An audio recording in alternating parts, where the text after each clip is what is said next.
So this isn't my typical YouTube video. I usually do cooking, as you can see, but I had to do this one because I researched this and I finally figured it out. I'm gonna play this so you can hear it.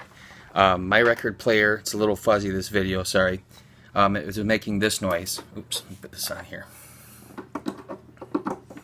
This clicking noise.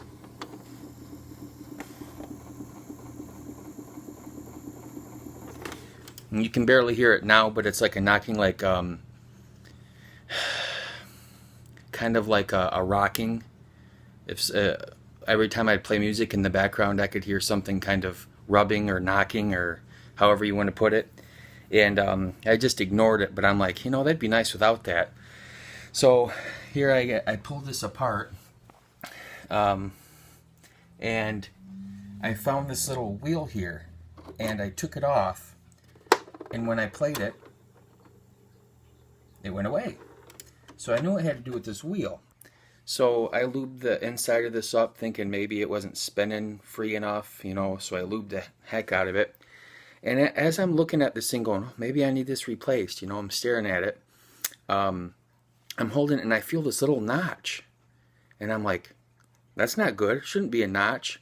Long story short, because I know some of you guys don't like long YouTube videos, people rambling on, you know, listen to my voice like I do. No. I started to sand this notch out, and it's starting to go away.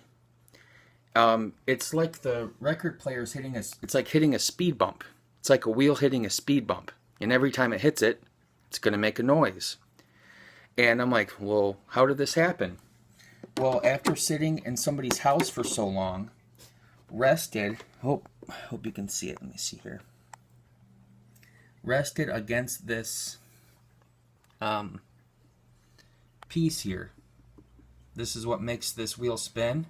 It rested against it for so long, it created a notch in the wheel and creating this little like speed bump as it spun.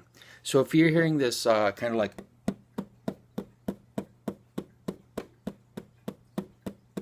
in the background, very in the background of your music, and you don't like it, it's probably the wheel. There could be a notch in it. Check it out. It's an easy fix. I took some sandpaper. I just rubbed it. You know, you want to give it a good margin of length. You don't want to just rub the notch, otherwise you're going to rub another notch. You want to kind of smooth it out and smooth that notch out so it's not so much of a speed bump, like it's hitting into a groove. It's more level. And hopefully that helps you guys. I haven't seen a video like this out there. Everybody fixed everything else, but this is a first for me. I haven't seen a video on this yet, so hopefully this helps you guys. See you later. Check out my other videos, Mike's Recipes.